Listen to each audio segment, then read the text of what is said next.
A woman lifted a bottle and poured several days' worth of urine into the container. Immediately, she starts pumping a water pump, and with the help of a filtering device, impurities in the urine are quickly removed. The purified urine then flows down a pipe into a water storage tank below. When the tap is opened, a stream of naturally uncontaminated pure water flows out. In this era of resource scarcity, aside from water sources, the most precious commodity is food. Namsan has captured a giant crocodile, and upon hearing the news, people rush to buy it. However, the exchange is not done with money but with something of equal value. Even the once prosperous rich woman plans to exchange some jewelry for meat. She opens her treasure chest of jewelry, hoping to trade the $1 million pieces for a complete crocodile tail.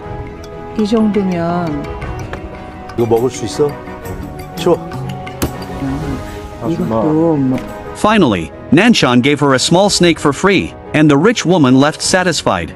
Han Suna, as always, Namsan reserves the best meat for her. In return, Han Suna paints a picture for Namsan each time. On this day, as Namsan watches Han Suna leave, he unexpectedly sees a group of men entering. They claim to be from the police and are searching for a wanted criminal. Following a poorly drawn sketch on the wanted poster, they arrest anyone they see, even women of different genders, to serve as criminals. This is clearly just an excuse to capture able-bodied individuals. In this post-apocalyptic world, no one wants to play the hero, so Namsan and his disciple Choi Ji-won pretend not to notice. However, when these men dare to target Han Suna, Choi Ji-won, who has a crush on her, steps forward with a punch. Unfortunately, he is overpowered and surrounded by the men who proceed to beat him. Unable to stay low-key any longer, Namsan intervenes, effortlessly defeating the men.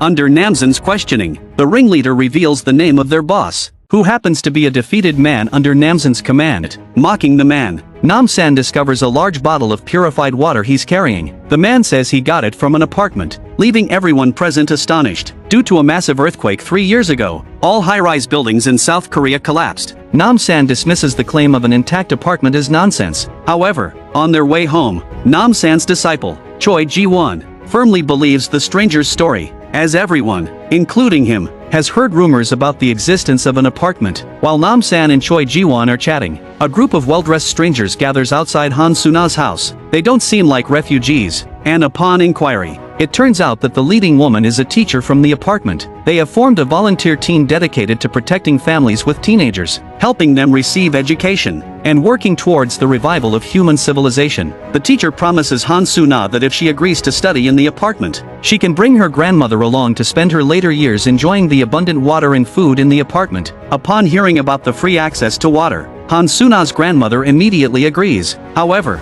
on the way to the apartment, Han Suna's grandmother collapses due to her age and the rugged mountainous terrain. The kind-hearted teacher suggests that Han Suna can take her grandmother and another elderly man to the nearby medical station, and they'll send someone to pick them up the next day. The service is indeed considerate, but what Han Suna never expected was that the so-called medical station, according to the teacher, is actually a cliff. The volunteer first pushed the old grandpa off the cliff, followed by stabbing the grandma to death. Coincidentally, this scene is witnessed by Choi Ji-won, who is out hunting. To conceal the truth, they attempt to kill Choi Ji-won, but Namsan intervenes and kills them with a sword. Afterwards, strange things happen. The deceased volunteers inexplicably resurrect, and their combat abilities more than double. One person engages Namsan in a fight, while another pursues and tries to kill Choi Ji-won. He had the bright idea of deliberately leading the man into a trap for catching his prey, so that he was hanging upside down by a rope in the air. Just when Choi Ji-yoon thought that the crisis had passed, the man suddenly pulled out the dagger at his waist and almost frantically cut the left leg that was wrapped in the rope. How merciless was this man,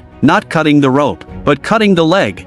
Choi Ji-won, terrified and defenseless, watches as the man's knife is about to strike. At this critical moment, a stranger, a woman, suddenly comes to their aid and swiftly cuts the man's neck with a single stroke. It turns out that the method to prevent their resurrection is decapitation, a truly gruesome and violent approach. Before they can express gratitude for the life-saving intervention, the woman seeks their help first. According to Lee Eun-ho, she used to be a sergeant in the Air Force Special Forces. After the disaster, they found the only intact apartment and resettled the survivors there. Life was relatively decent after discovering underground water until a doctor arrived, leading to drastic changes. The doctor conducted experiments on all the children in the apartment, and afterwards, they disappeared. Lee Eun-ho interrogated the children to find out their whereabouts, but the doctor signaled the sergeant to shoot a soldier. Surprisingly, the dead soldier mysteriously came back to life the next second. This was the ongoing experiment by the doctor. Refusing to be complicit, Lee Eun-ho escaped. After convincing Nam-san to go to the apartment together, they first enter the tiger's territory. After effortlessly dealing with all the men,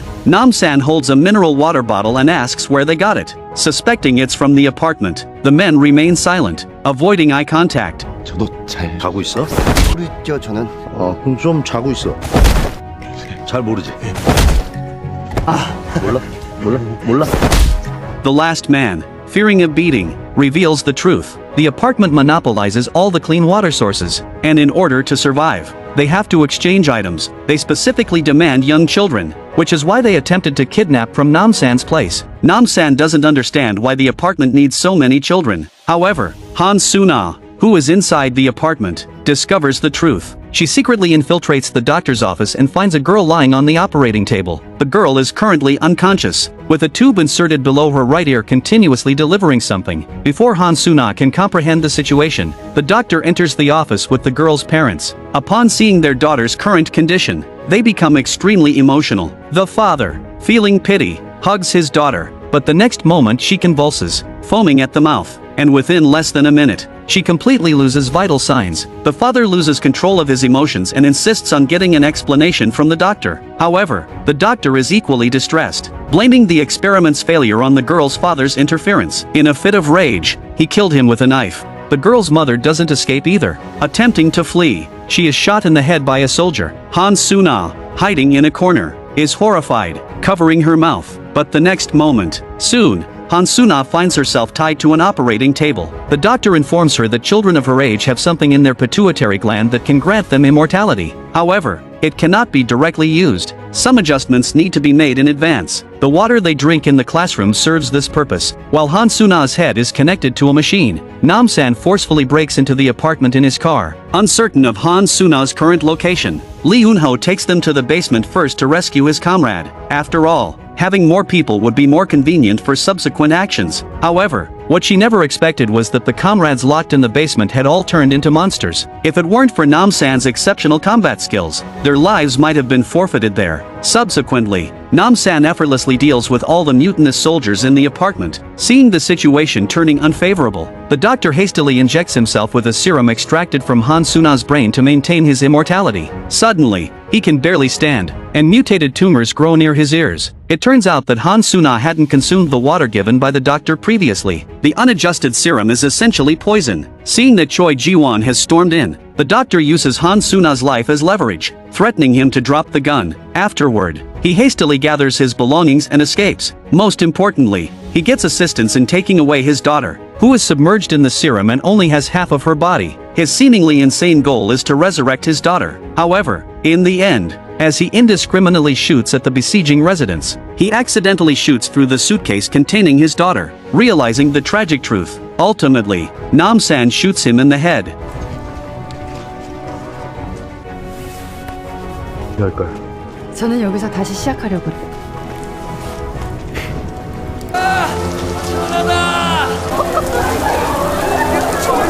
In the story's conclusion, Nam-san and his group return to their initial state of life. Though challenging, each day gets better. They believe that in the not-too-distant future, they will once again reach the pinnacle of human society's prosperity.